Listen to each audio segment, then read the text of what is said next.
performed in front of huge crowds at Glastonbury. What's the reality like? I sang Maybe It's Time. It was insane. It was crazy. Having gone there every year for the last 6 years, watching bands play, my favorite bands play on that stage, and then being able to be there. And Chris Christopherson is the reason why, because he allowed us 4 minutes into his set. And then to be able to say to the crowd afterwards, ladies and gentlemen, Mr. Chris Christopherson was, you know, if you told me that when I was 12, I would have thought you were crazy. Got to ask about The Shallows as well. This has just come out. It's a very emotive song. Yeah, it's a wonderful song that Lady Gaga wrote with Mark Ronson and 2 other writers. I really loved that song when she had first played it for me, and it was just finding out the best way to utilize it in the movie, and then the idea of maybe making it a duet instead, having it be the first time that he hears her sing a song that she's written on the spot. So it really wound up being a real anchor for the whole movie. Did you get singing lessons for it? Oh yeah, for the movie? Oh yeah, Roger Love, this incredible vocal coach. I worked with him 5 days a week for months, yeah.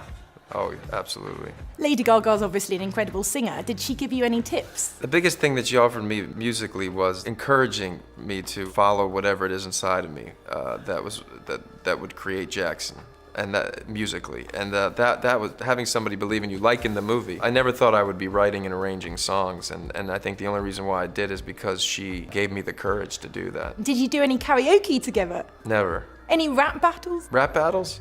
Every day. No.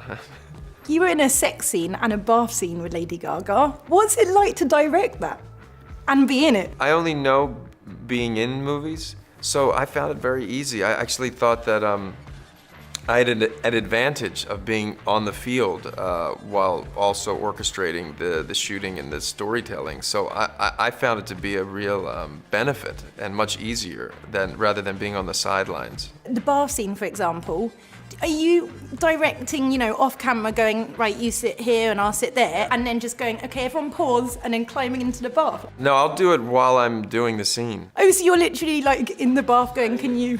Yeah. Yeah, to the chagrin of the actors, yeah, but I think they got used to it. But the benefit of that is you're also keeping the rhythm, so you don't have to stop. How did you and Lady Gaga bond? Because your chemistry together was just amazing. You know, it's one of those things you can't manufacture. If you try to do it, just takes too much energy.